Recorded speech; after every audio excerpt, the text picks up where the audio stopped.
The program was designed because we felt like our customers, our trade customers, were saying to us, can you get me someone who's just out of school and has experience on a job site and a bit of experience, and I want them to have 5 years experience, sort of thing. That's the expectation. I want them to know what they're doing when they get here.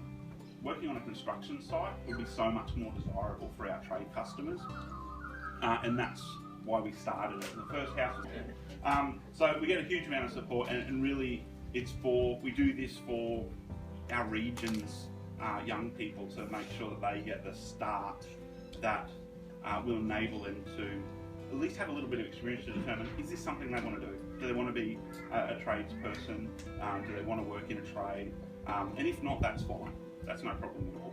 But if they do, it's so much easier for participants to actually go and get a job, either with us in a full-time capacity once they finish school, or directly, which is fine as well, no problem.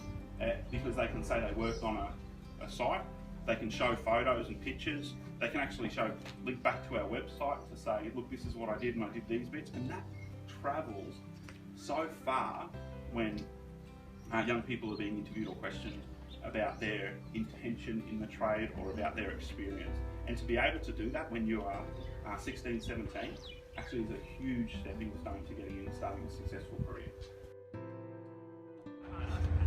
In 3, 2, 1, go!